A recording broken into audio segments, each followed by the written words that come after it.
right. Hi, everyone. So we're going to get started right at 1 o'clock so we don't take up a lot of your time. So this is customizing course pics in Schoology. So this is all about customizing those pictures in your Schoology courses so that your kids can find your course quickly, and it just makes it more fun. So if you have questions during this, or I'm going too fast, just write your question in the chat, and then Natalie Skibinski, she'll be looking at those chats and either answering them in the chat, or we'll stop and ask for questions at the end of the presentation or during it, whichever one, because it's a small group today. So if you want this presentation, here is the bit.ly. I will put that into the chat right now so that way y'all can have it.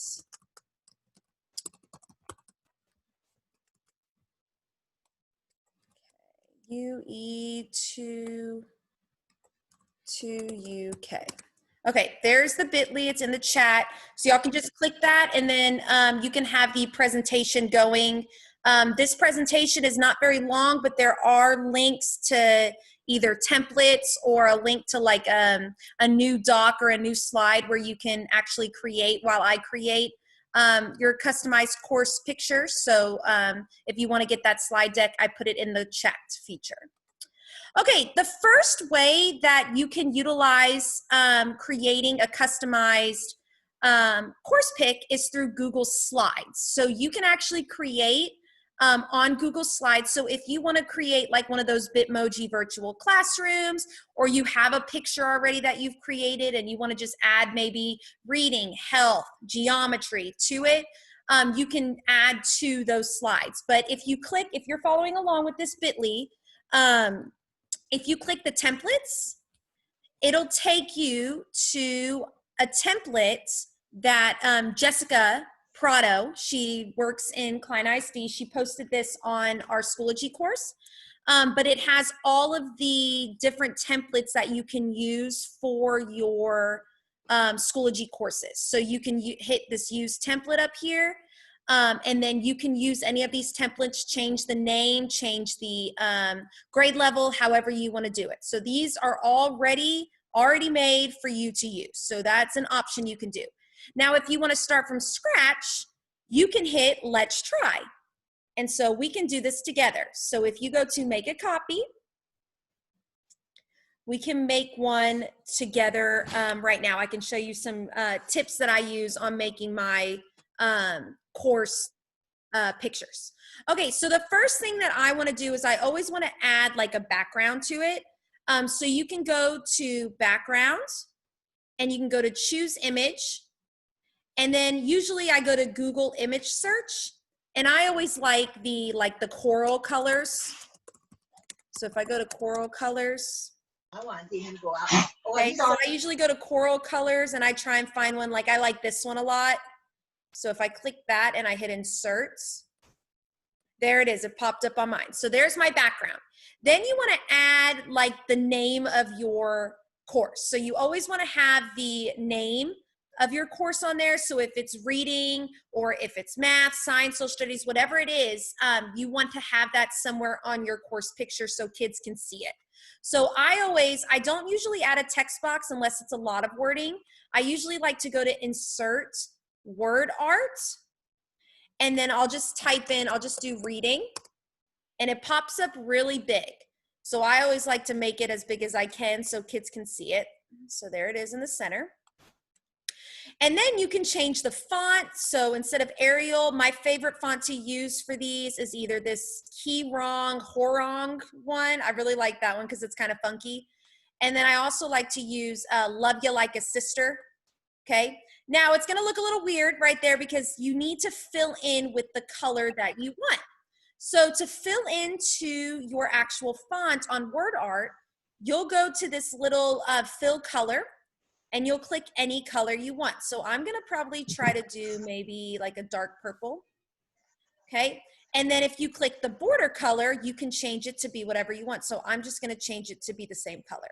So there's my reading course picture that I made. Now, you might wanna add pictures, you might wanna add your Bitmoji. If you wanna add your Bitmoji to your picture, to your course picture, you can just go up to the extension for the Bitmoji.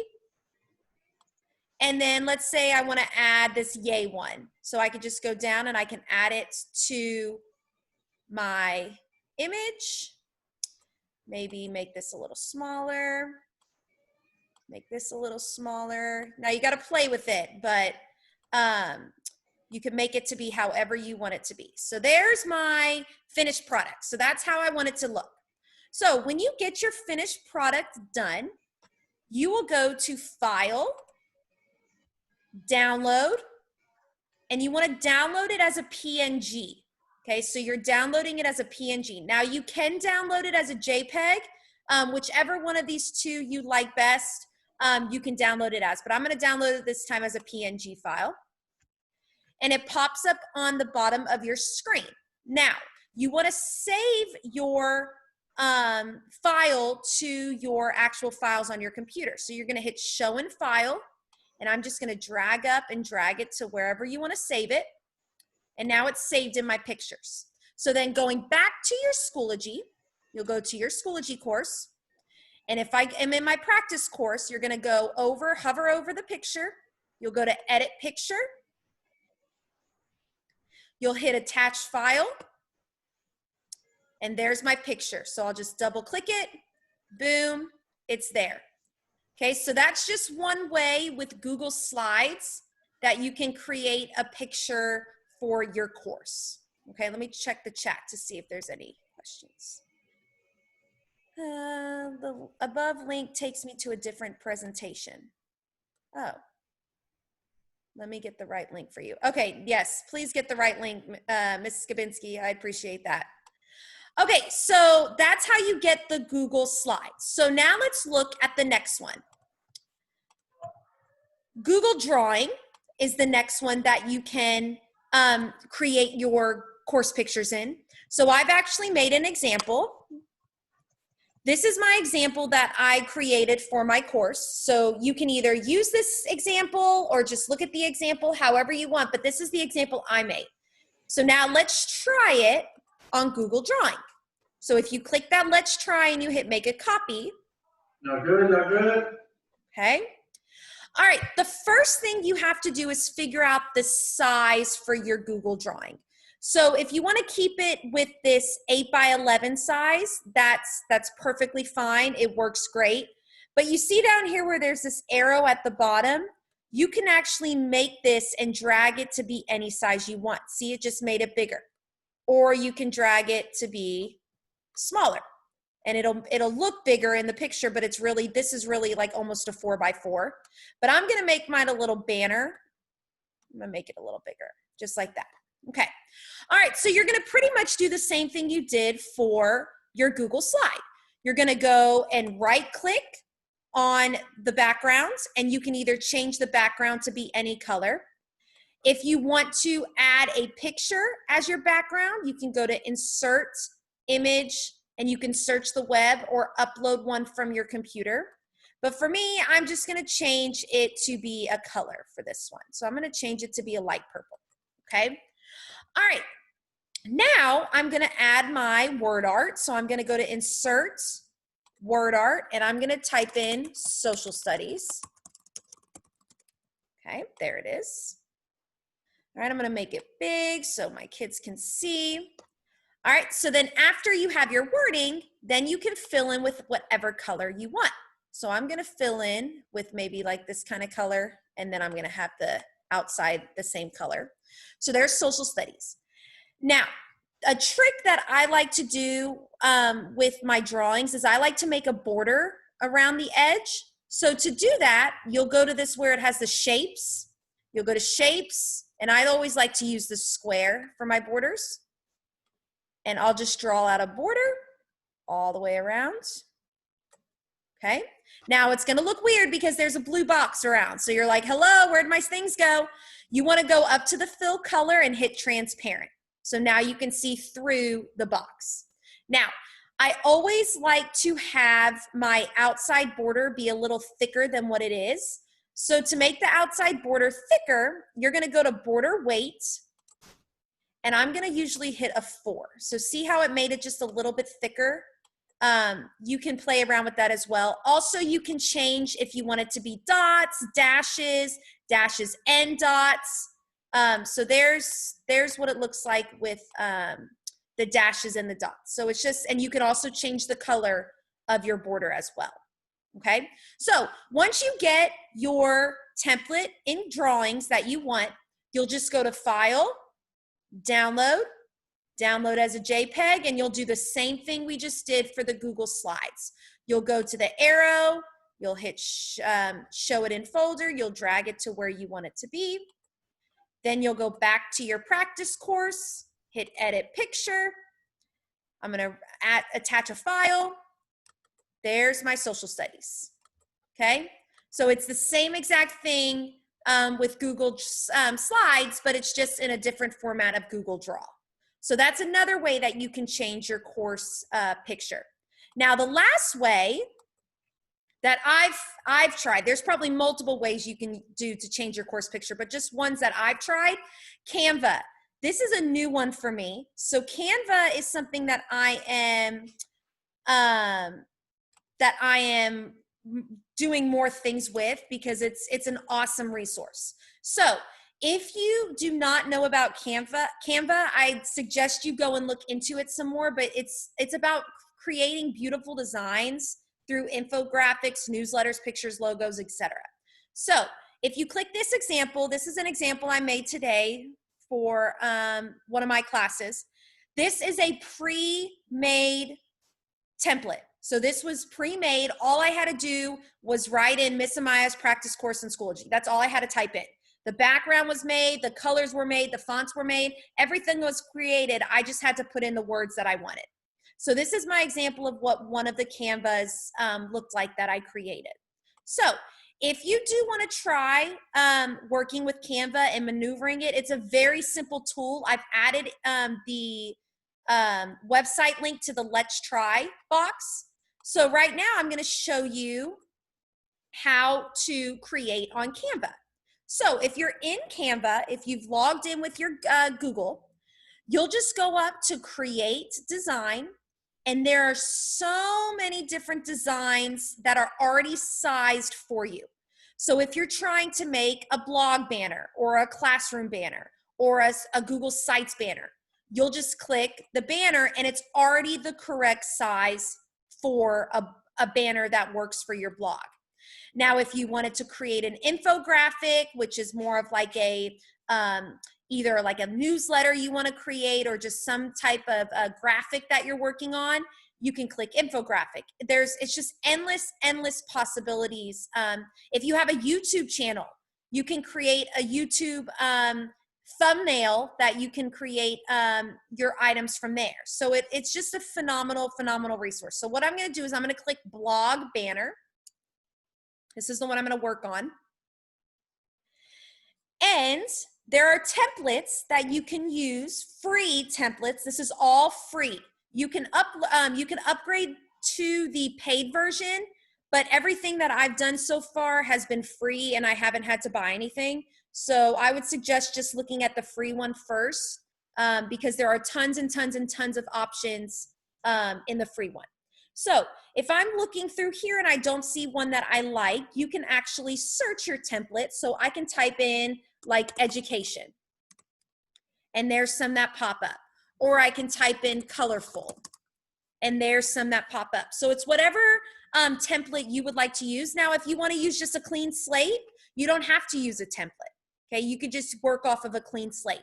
You can upload pictures that you've downloaded to your Canva. You can upload photos.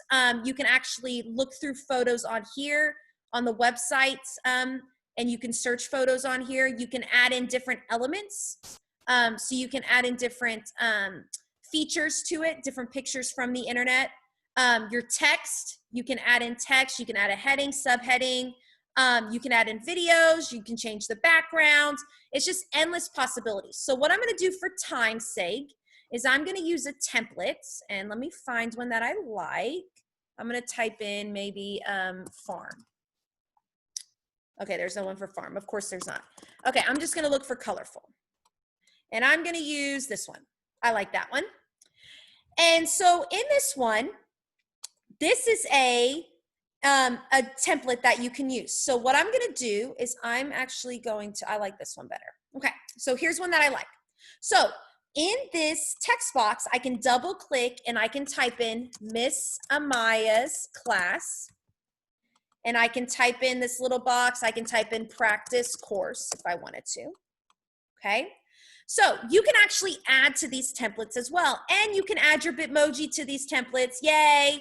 So if I go up to the Bitmoji and I find one that I like, let's use the whoop.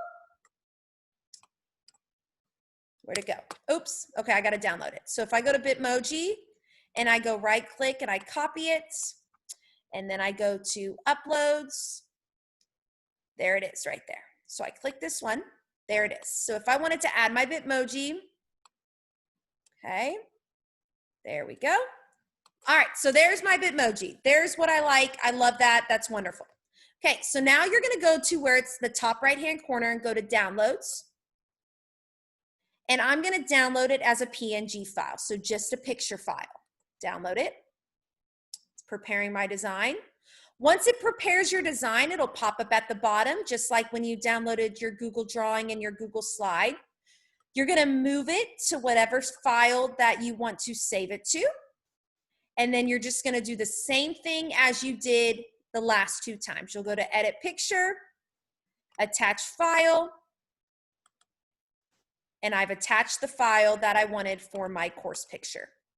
Okay, so those are just 3 options. There's probably multiple other options you can do for creating customized pictures in Schoology, but those are just the ones that I love and I've tried over the past couple of months. And yeah, that's pretty much all that I wanted to discuss today with creating customized pictures. There's just tons of resources you can use. You just have to take the time to just really play around with it, because it becomes addicting once you start to play around with it. So are there any questions in the chat? Why did you save it as a PNG the first time and a JPEG the second time?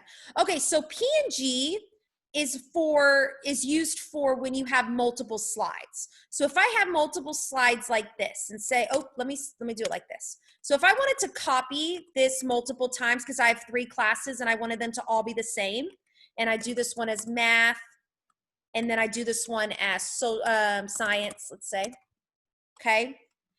A PNG will only download the current slide you're on. A JPEG downloads the entire thing. So if I wanted to create all of my templates for all of my courses in a Google Slide, you can't download them all at the same time, or it's not going to be able to upload to your Schoology. So if I click on this math one, this is the one I want to work with right now to download. I don't want all of these.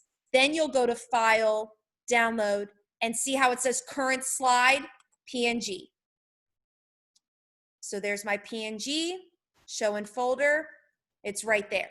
So you're not getting all of the slides in one. Let me see. Yes, PNG is meant for the web. So they come out not as blurry, and they come out clearer than JPEG. JPEG is more for just photographs. PNGs are more for the web-based applications, yes.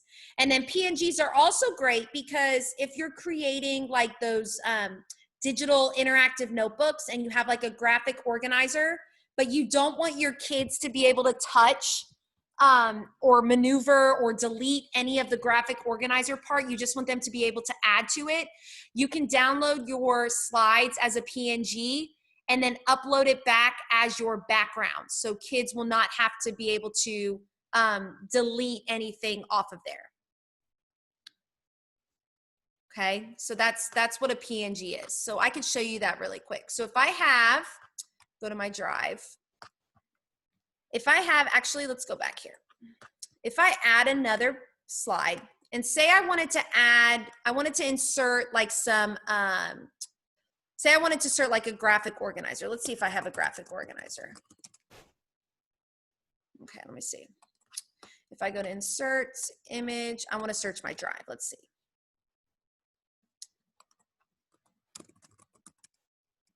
I might not have one. Okay, maybe I could just go, let's go to insert image, search the web. Let's go to Venn diagram. Okay, say I wanted to add like a Venn diagram template. And I don't want my kids to touch it. I just want them to be able to drag things over into the slide. So if I have that, then say I wanted to add my directions. So I'm just gonna put Venn diagram, and I go up here. And then I put in my subheading, I put my directions. Let's say, drag the information to the correct section. Okay. All right, so I don't want them to be able to delete this, because you've probably had kids before say, oh, my slide's empty, I have no directions, where did my directions go? And they've deleted it because they either didn't want to do it or they just did it by accident. So if you want to have this as your background so they can't go and click and delete, you can actually download this slide as a PNG. So if I go up to here, File, Download, PNG, my template is down here. I'm going to add a new slide, and I'm going to drag my PNG file up. It's already the same size. You don't have to do any adjusting. Boom, it's done. Now they can't click out of any of these boxes. It's just used as the background. Okay, so that's how I use PNG. I use it more for when I do my customized courses. What am I trying to say? My Schoology course template, I use a PNG. I also use PNGs for my website and my YouTube channel. So that's how I use PNGs. Yes. Kind of got off on a tangent, but there's so many things you can learn in one thing. So, okay, is there any other questions?